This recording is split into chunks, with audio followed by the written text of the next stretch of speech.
Hey guys, go ahead for day 3, go ahead and open up your article to page 2. But this time we're going to read the bottom section called Pierre Lafont, Changing a Community for All Time. So we're going to go ahead and get started. We're going to find out who Pierre Lafont was. Who was responsible for planning how our national capital, Washington, D.C. would look?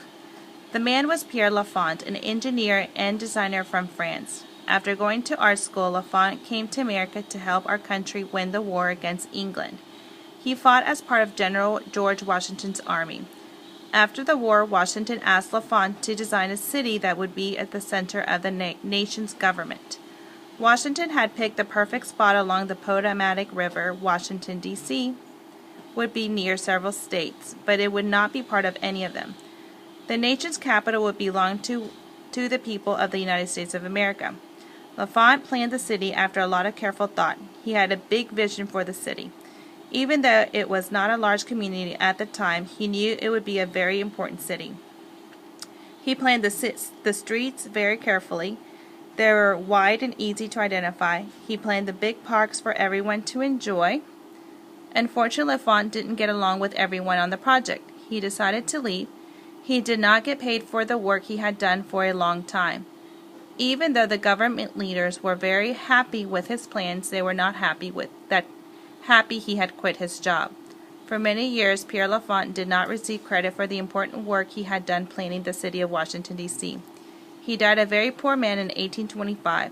In 1909, Lafont was reburied in Arlington National Cemetery near the city he designed.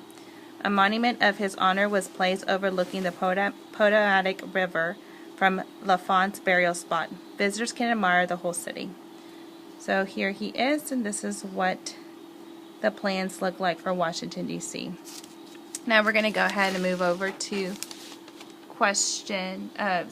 to page 3. We're going to read this bottom section called What are Taxes? It says taxes are an amount of money that must be paid to the government.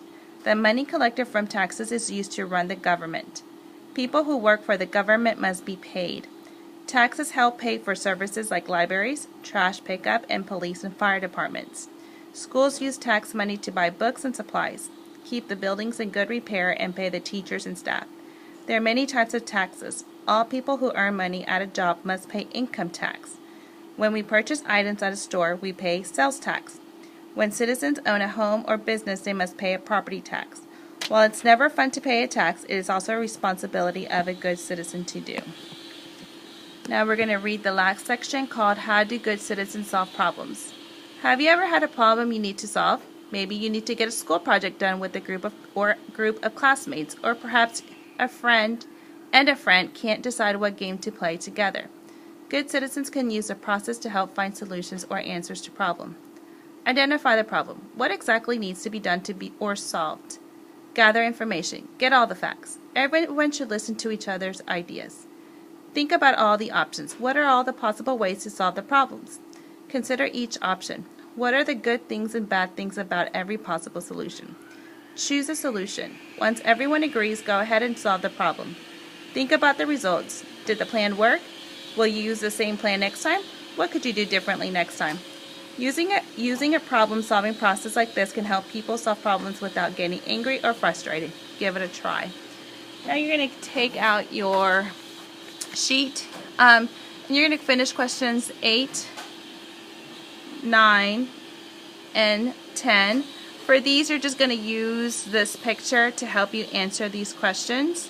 You're not going to be using the article. So go ahead and get started.